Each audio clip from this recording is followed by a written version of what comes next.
these things that Stu just read to some degree or another. Everybody's doing it. Right? Right. It is you, right? It's just a matter of we're still getting to the point of the why. Well, why do I want that? Well, right there. Is that kind of life you want right there? Yeah. Are you compassionate? Yes. I mean, okay. come on. I'm a mystic. So now, it's important to and maybe take a bunny trail here. The true mystic is going to be loved and by friends and neighbors and be tolerant in religious views. They're also going to get some pushback. That's a taste of Into the Mystic, Part 1. This week's episode of The Wise Guys, a podcast that unleashes the unthinkable in culture, religion, and everyday life. Mac, the mad monk himself, leads the conversation. He's a visionary outlaw, cosmic questioner, and certified heretic with a holy grudge against the status quo. So, strap in, shatter the norm, and see if you will let Mac and his guys, the Rev and Coach Stu, take you to a place of thinking differently. all right. Welcome to the Wise Guys, and you got your host. That was a great intro there. That's kind of a new one for us. So I'm going to be the Mad Monk. How about that? That was a pretty cool. That was a pretty cool intro, and I may just adopt that moniker. Bring it on, you monkster. Yeah, monksness. We're going to have to start calling me monkishness. We did that one time, right? Monkishness. I'll just go with monkey-ish. Thank you very much. Well, that works. All right, guys, here we are already. So, welcome to the Wise Guys. But I have news for you. This isn't a podcast. All right? It's not a podcast. All right? It's a spiritual back alley fight behind your soul. We're not here to soothe. We're here to shatter outdated dogmas, sanctified nonsense, and the soft, sleepy stories we've been told about who we are and what this life is supposed to mean. You like that? Huh? Look, I got sound effects in the background. The sound effect. I was waiting for your shattered ceiling, and I didn't hear it. So. No, yeah, I didn't have that. That's right. That's right. We're not going to do the shatter tonight. So anyway, we're doing a spiritual back alley tonight, man. So here we are. We're not going to take any prisoners. And the big question, of course, has to come. Hey, guys, gals out there, you want some of that or not? Stick with us if you do.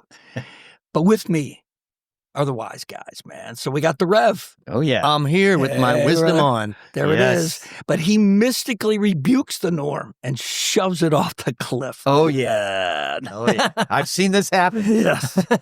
And then we got Coach Stu. Hello. And there he is.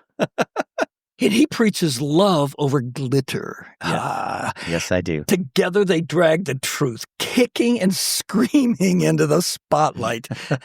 Kicking and screaming down the path of transformation. There it is. That's right. Together they rip open. Here it is. You like this? Oh, we were chatting about this. Together they rip open the bloated belly of tradition and root through the guts for something real, raw, and revolutionary. I love that. I got my guys, man. The monk has led us down the dark path, I think. It's almost like we spent time on a farm. It's kind of what this sounds like. Oh, I love it. So, we're not taking any prisoners tonight, gang. Well, you know what this says about all three of us? Is we are exotic cocktails. So let me say hello to all of you beautiful exotic cocktails out there. Welcome Thanks to for the Wise Guys podcast. In spite of us, yes, we're glad you're here. We crack ourselves up. Yes, we do. But I thought those were some pretty good intros that Stu came up with them this week. Somebody told me they were listening to our podcast, and they said, you guys seem to really enjoy each other's company. And I said, yeah, this is the highlight of my week. Exactly. I don't know if that's a commentary about my week or just the quality of what we do. Oh, no, it's quality. This always gets me through squat day in my powerlifting training. There we go. So I appreciate that. Thank you. Well, Tuesday's a hump day for me instead of Wednesday. So, hey. It's all okay. Good. All right, here we are. Words to the wise. Let's hear them. Here it is. Get ready. Mm-hmm. If light is in your heart, you will find your way home. I love that. Isn't it cool? That's really cool. I mean, isn't that encouraging? Isn't that just an exhale almost that Whoa. Didn't somebody say at some point, be a lamp unto yourself? Yeah. I don't know where that is, It's but in the Bible. I know it's there somewhere, It's but I'm in the not Old going to come up Testament. with where it is. Yeah. But be a light like this. unto yourself. Yeah. I was debating in my mind if I should express my geekiness, but I'm about to do it. Uh-oh. Right. Go so for it. there's something in Harry Potter. Yes. I've read all the books. Oh, God. It's called a Deluminator. And there's a couple things it does, but it's invented by Albus Dumbledore. But one of the things it does is it pulls like this light and love into you, and it leads you back home, like even through darkness. Yeah. You know?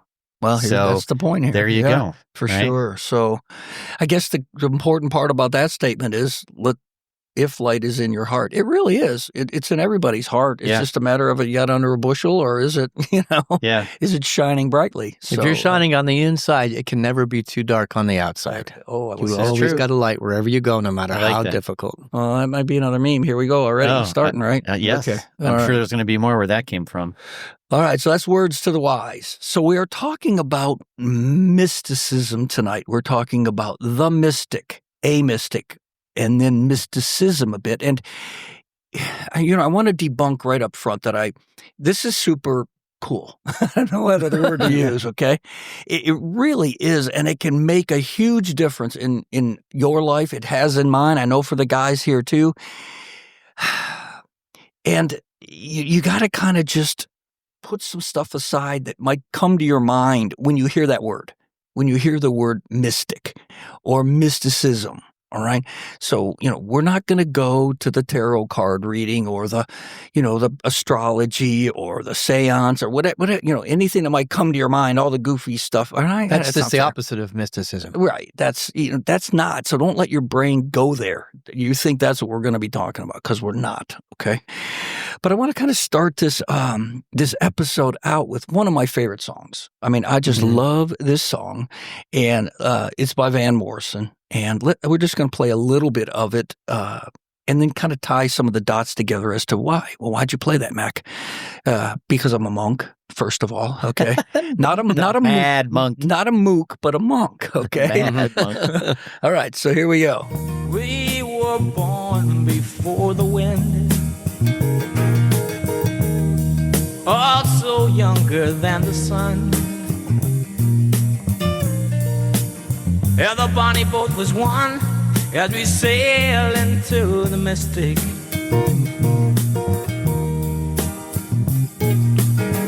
I can now hear the sailors cry, smell the sea and feel the sky. Let your soul and spirit fly into the mystic. Yeah. Right? Love it. Good stuff. And, here I was thinking about this as I listened to that, and I put these couple stanzas in here just to kind of jump us off. And I said, gee, I wonder what those words meant. And then I said to myself, they mean whatever I think they mean. Yeah. Interesting. Yeah. Because it's real easy to say, well, what was Van Morrison thinking about when he wrote this song? And beep, what's that thing mean? And that takes it right out of it. I mean, it's curiosity. Every time I heard that song, I asked myself the question, am I a rowboat or a sailboat? And your sailing means I have to rely on something else. Rowboat, I've lived a lot of my life rowing, trying to find God. And when I put the sails up and let the wind carry me into the mystical experience and awareness, it was a way more beautiful place. And I wasn't so tired. So we get to be a sailboat tonight. I love it. So you said you were going to tell us what this meant to you. To me? Yes, to you. Okay. So, it's really more in the second stanza, hear the sailors cry, smell the sea and feel the sky. And again, it's about sensations. I think when we start to talk about mystical stuff and mystics, it absolutely enhances the senses when you begin to press into this. And then it said, let your soul and spirit fly. And this gets to right what Rev was just talking about, that it's uncontrollable, it's of the wind, it's going. And that's the beautiful part about it, because the last thing you want to do is try to control your soul and your spirit. Okay? Let it go. I love that idea of smelling the ocean before you're there. Yeah. That's what the mystical experience is to me. I remember driving over the hill, mountains to Santa Cruz, and you get to the top of the hill, you smell the ocean. Yeah. You can feel it and sense it in the air before you're on the beach. Oh, yeah. You're already living in the awareness of it. That's the mystical experience for me. I've done that. I used to live right on the other side of the mountains, right? Yep. Oh, man. That's really cool. Water's cold, but it's still... I love the Pacific Ocean. Fun, okay? And then it says, into the mystic. Not into the mystical, Right. which would kind of be more grammatically correct. Into the mystic. And, to me, that just sort of says, drop some of the norms that you think about this whole thing, and we're just going into that whole experience of the mystic. It's not a person, it's not necessarily a place, it's an experience, So anyway, that's cool. what that says for It's me. a presence, it's a being, it's an essence. Yeah. Uncontrollable. Yeah. So the mystic, right? That's what we're going to talk about tonight, right? Man, the mystic. So let's just do a little step back here as we get started. We're going to talk about, let's define maybe, quote, mysticism. And the Rev said in the pre-show, and I thought it was really a good point, we are going to try to talk about something and define something that is undefinable. It's ineffable. It's beyond words. Right. We're going to do our best, but the best part of what we're going to try to do is that we can't explain it all. Okay? So we're leaving you to mull it over and let the spirit and the wind and the whatever move through you, and you're going to come up with your own place and experience and definition to a point. So that's what we love about this. That's, I think, what's really cool. So anyway, mysticism, let's just kind of, we'll try to ground this a little bit anyway, give us a jumping off point. So mysticism is defined as experience of mystical union or direct communication with ultimate reality, which again, plug in God, the universe, spirit, love, oneness, whatever. So, that's the ultimate reality, but it's an experience of a union. Again, now explain that. You can't explain it. I think it's kind of beyond what you can grasp by, your intellect or even language, like words you use, or sometimes even the senses. I think it's just beyond all that. It just is. It just is, you right? just sit in it. Yeah. I don't know what it is, but I know it's holy, I know it's beautiful, and it's good. Right? Yeah, I don't know what it is, but it is. Yep. Right? So that's part of the definition, or at least part of the experience. So the mystical experience is unitive. Yeah, there you go. I like that. It's not dualistic. All right. So that's a good point right there. Let's keep that in mind. All right. It's not, I have mystical, and I'm a mystic or I'm not. Or those people over there are mystical and they aren't. All right. That kind of thing. No, we're not going with the dualism. All right. Mysticism, attainment of insight into hidden truths. Now that can, okay, but here's the deal. There's truths out there that are hidden. Bible even says that. Okay. So, if you're kind of wondering about that, and thank goodness that they're hidden, right? It's kind of like that. If I can imagine what God's like, I have an imaginary God. Okay. So, you want that. You want those hidden truths that become more known to you over time as you sail into the mystic. Right. The thing is, noetic is the word I use for this. There's greater insights. And in order to do that, you have to let go of what you know, because it's a greater download of God. Yeah. It's like going onto the top of the mountain only to realize there's 10 more mountains. You'll get comfortable with the mountain you're on, but you got to go down, back into the valley and go up another one and another one. And if you are comfortable in just this is the only mountain, you're never going to get to the greater insight, the greater truth. So the mystical experience means I have to suspend everything I've been taught in order to get the download from God. Well, I think suspend is the key word there. Not throw out, not throw it at all. No, not push it out or anything like that. Just hold it lightly for a bit, Right. Building blocks. What I've known is a building block for what I'm going to know tomorrow. Right. And what I know tomorrow will be a building block for what I'll know 10 years from now. I'm ever learning. I'm forever a student. Right. Well, and this stuff, we're setting the groundwork here, but we also are going to tell you, we're going to answer, at least we're going to try to answer what you may be thinking right now or going to think as we go along here. Well, why?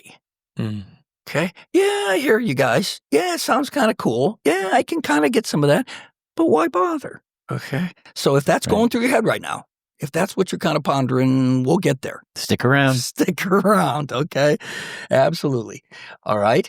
Mysticism would typically, but not always, include some supernaturalism. All right. Now, what I mean by that is there's all kinds of supernatural types of things that come into our beliefs, that come into our faith, that come into a belief that there are things that beyond the natural.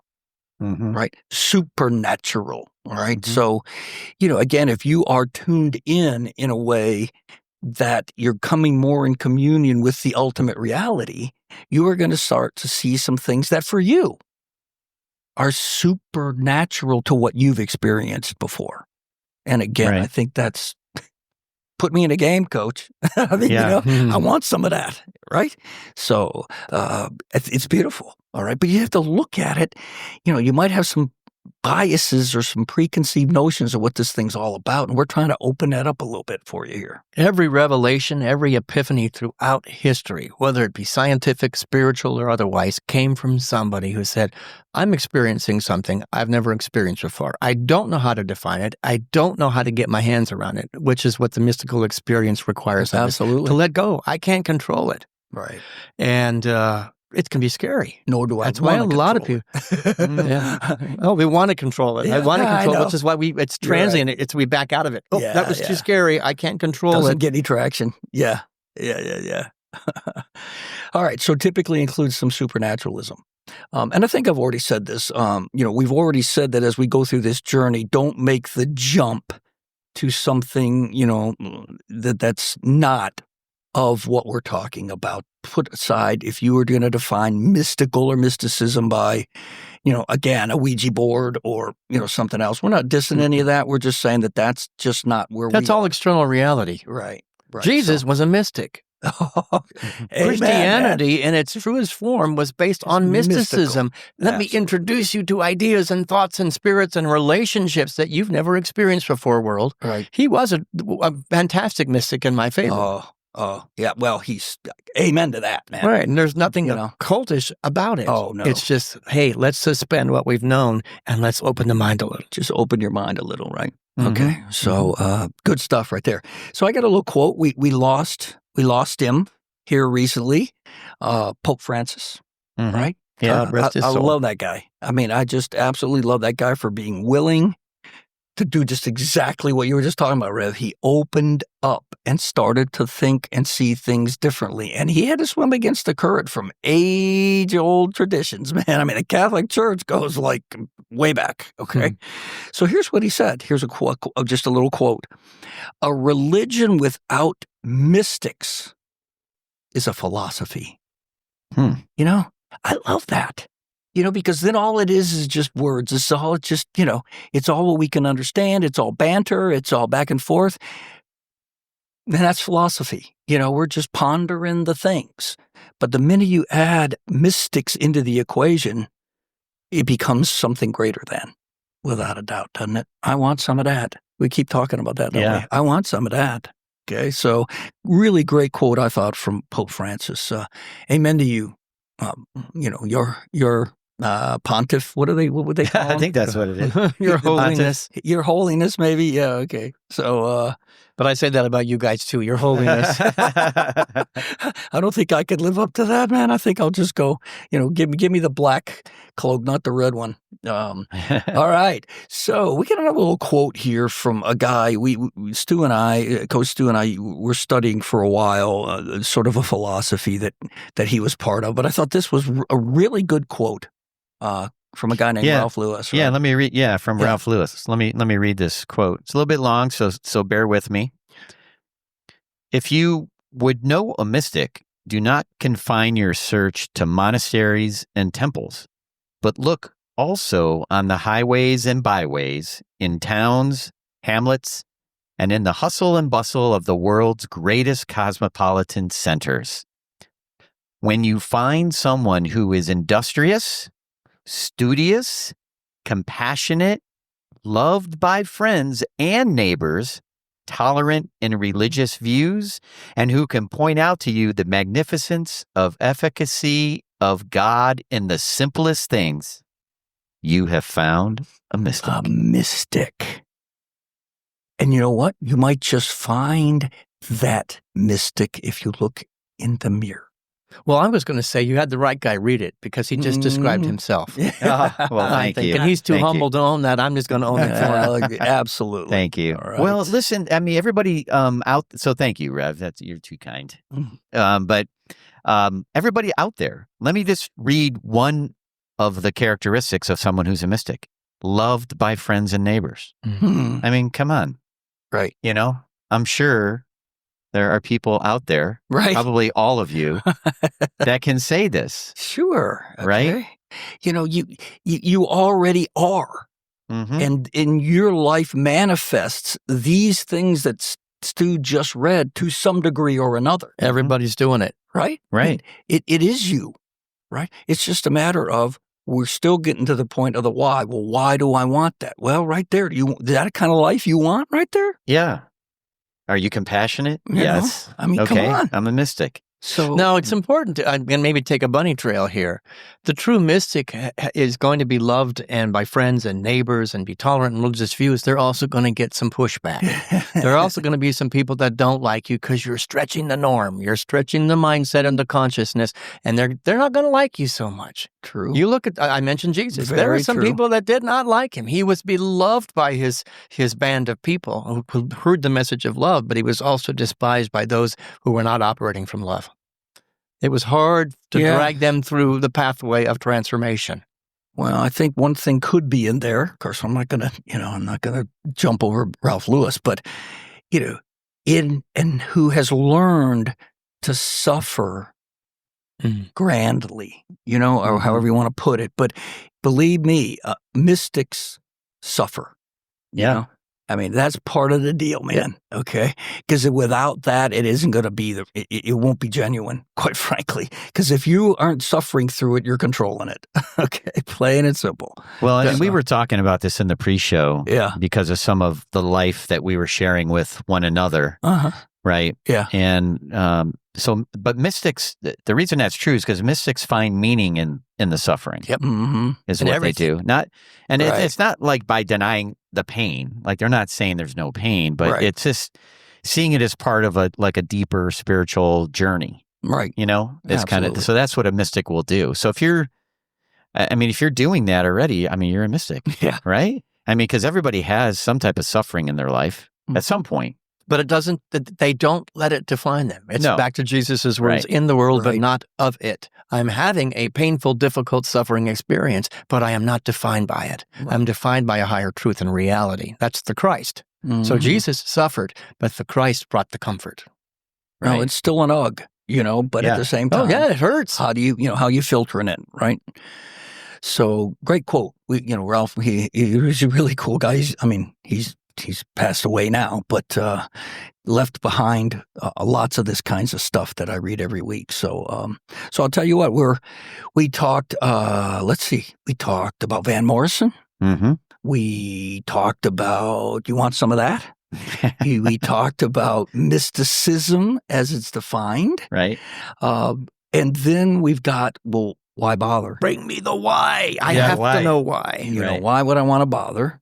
And then some character traits of a mystic. And I think we talked about the fruit up earlier. What does it produce?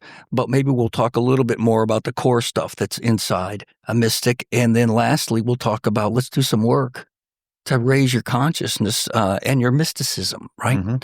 And we may get to that all in this episode. We might not. We might do another two-parter like we did not long ago, because this is such a really, to me, valuable lessons that we can learn here, because it will change everything, man. I mean, it really will. So anyway, so for the moment, that's where we're going. Let's see how far we get. And we'll start digging into that after we take a break. So just hang on. Appreciate you listening. We'll be right back.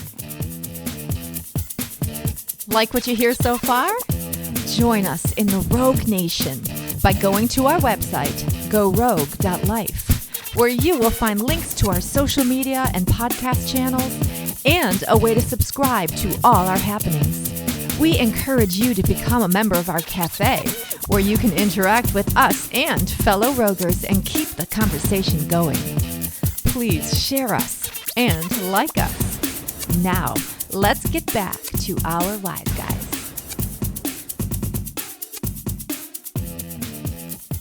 All right, welcome back to the Wise Guys, where it's not really a podcast, right? You'll just have to go to the front and re-listen to that. All right, we're in a backstreet brawl here. All right, so we talked about all the other stuff leading up to the why.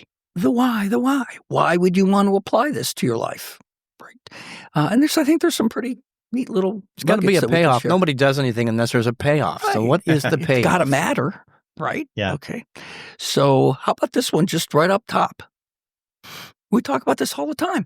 How about being able to navigate life better from a deeper spiritual perspective? Mm-hmm. Right? We talk about this. Let's just do it just a little bit better. Yeah. Right? Don't we talk? We talk about it all the time. So navigate life better from a deeper spiritual perspective, right? And this is going to open up spirituality for you that you've never, and it doesn't matter what faith you are or religion you are or, what your tenets are or your dogma or anything like that, okay? This is you, whatever you come to the table with. But if you begin to do some of the things we've already talked about, you're going to get a deeper spiritual experience. I remember the first time I heard a song, God Makes a Way Out of No Way. And the reality is, when I got in touch with, there's no way, humanly, I can make this way. The way is not clear. I got into a place of love, of spirit, of something greater than the human experience. And suddenly, it's like the fog lifted. Oh, there's a path. There's a way. I didn't see it before with my human eyes, but the spiritual eyes made the way clear. And it was simply a shift in my consciousness to behold that which was always there that I wasn't seeing. The aha moment. Yeah. Aha moments. Mm-hmm. Right.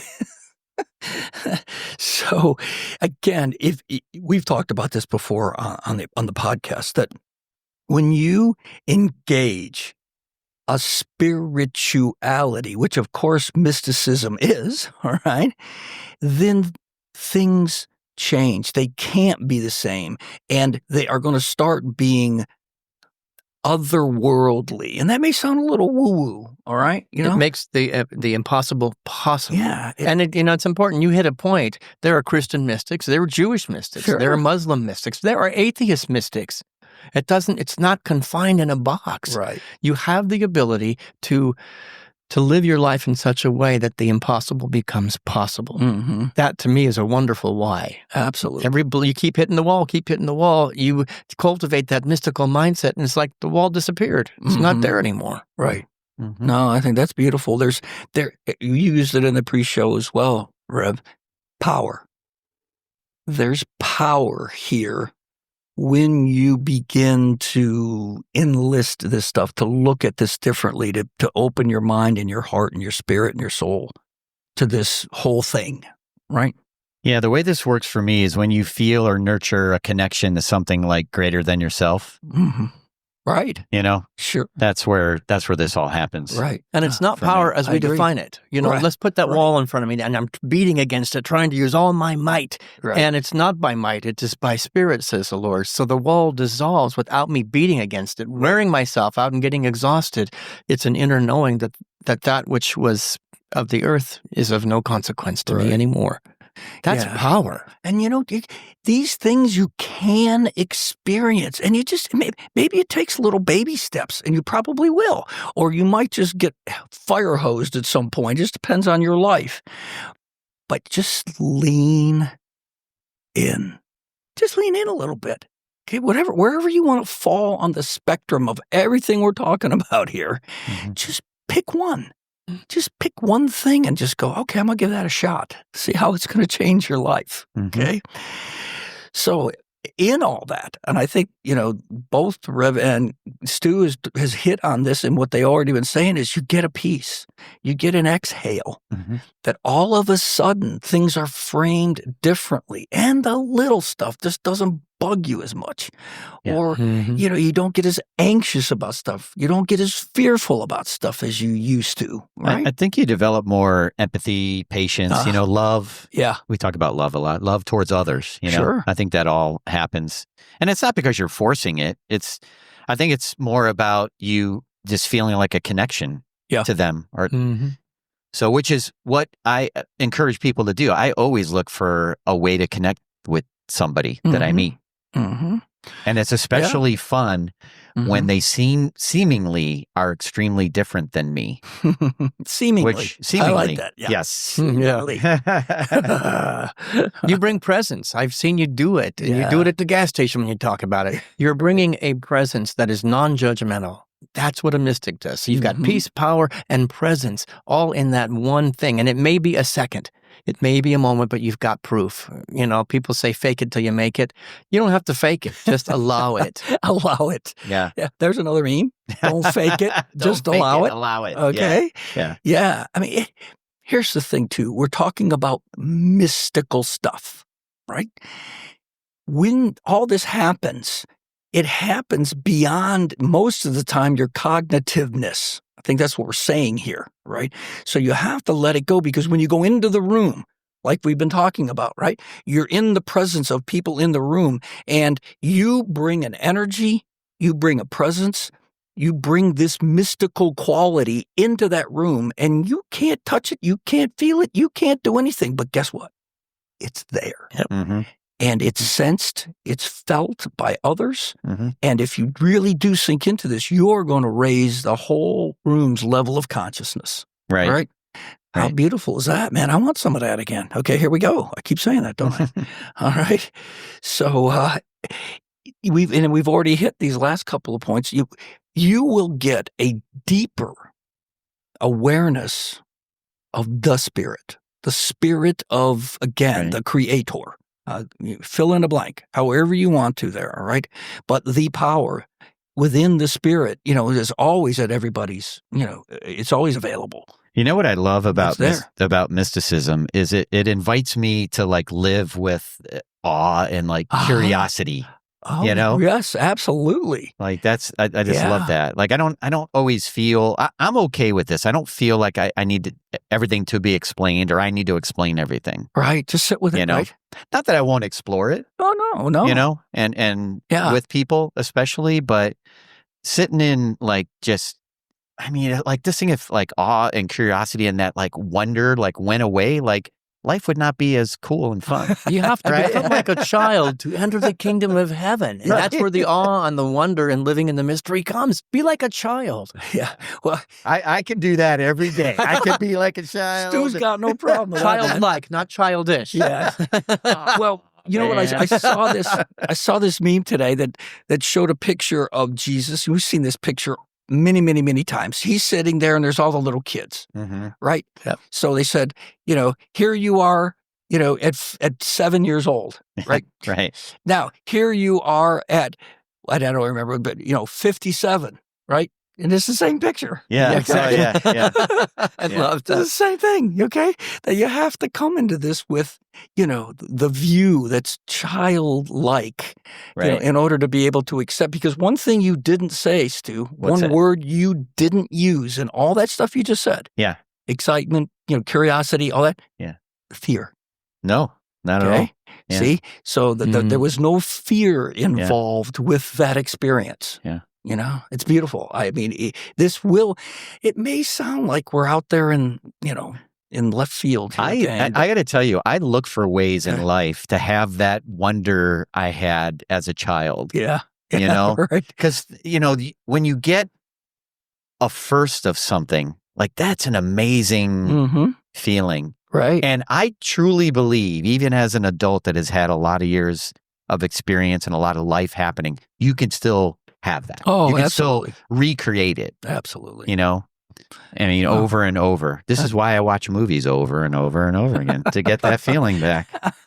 And listen to music. Think about it. You listen to music over and over. You get some type of feeling from it. Like, you can make this happen. You can have awe and curiosity and wonder. Oh, absolutely. And all of that in your life. You just have to look for ways to make it happen and not just sit back and think, okay, been there, done that. Like, no. Well, it becomes... Like, take that out of your vocabulary. You are. Been there, done that. Right? Yeah. Beginner's eyes, beginner's ears, beginner's mind. I'm seeing it for the first time. Yeah, I love that. I need that to be a meme. Yeah, take this out of your vocabulary. Yeah, I banish really, it from your vocabulary. I love that. That was really good. Been there, done that. Okay. No, you haven't. Okay.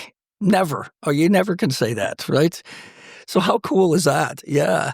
So we got a couple more categories here, and I know we aren't going to finish it up in time to be able to wrap up this episode, So I think what we'll do is we'll just kind of backtrack a little bit and finish out this half, if you will, of the mysticism episode, and then we'll come back next week.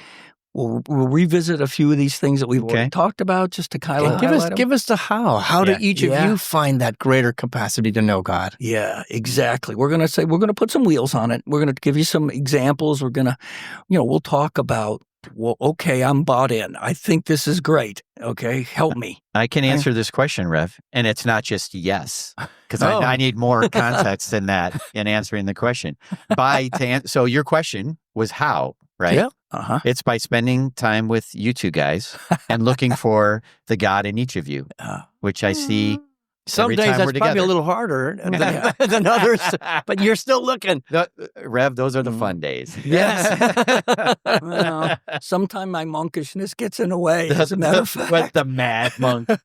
Don't forget your adjective. Yeah, that's right. The mad monk. Okay. I like that new moniker, man. I think that's awesome. Sometimes I need to take your limited self to the back alley and spank your bad behavior. Stomp on me a little bit. Yeah, okay. Oh, my God. So anyway, it's been fun. This is, this is great. And we could talk about this for 5 episodes, quite frankly, because, again, I'm going to go back. This means a lot. It really does, man. And I'm just not trying to sell the podcast, okay? Right.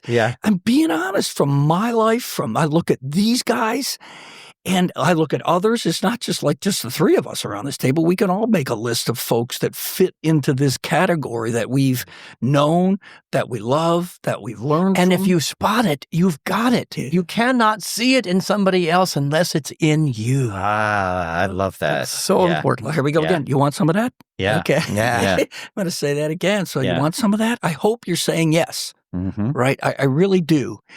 Because we want you to have some of that and more of that and more of it, and I don't know, more than you can possibly, which is great because it's an unending. It doesn't ever run out, So that's the beauty of it, right? Wait, I have one thing to add. Okay, maybe more. I'm going to call it one. All right, I have a short, summarized version of mysticism. Oh, here we go. Okay, you ready? All right, Cliff Notes version. Right? It's not a belief system. It's a way of experiencing truth. All right. Amen. What do you think about that? It'll preach. Yeah. You got it. You got it. I got it. You got it to gave you the nod. All right. My night is complete. So cool, right? But as always, we've got to end our whole experience, as always, right? With the challenge. Here we go.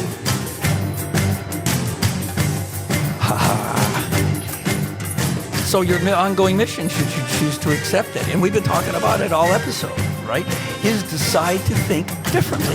This is different. Think it. Then you need to find some others that think the same way. I got them sitting right here at this table with me. Right? Find them and hang out with them. That's right. And have conversations. Live life. Then you need to strap on the armor, we call it, that you need to ground yourself in your truth and at the same time keep it open-handed enough that you're willing to think differently if you need to, right?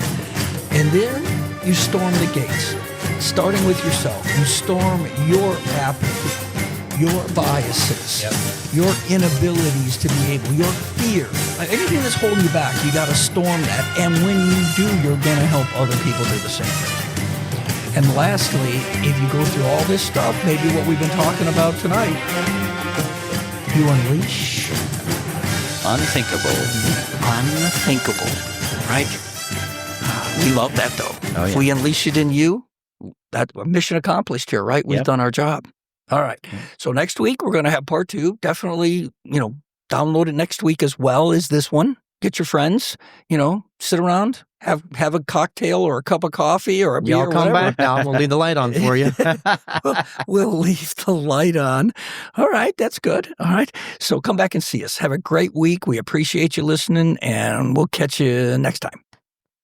Bye-bye.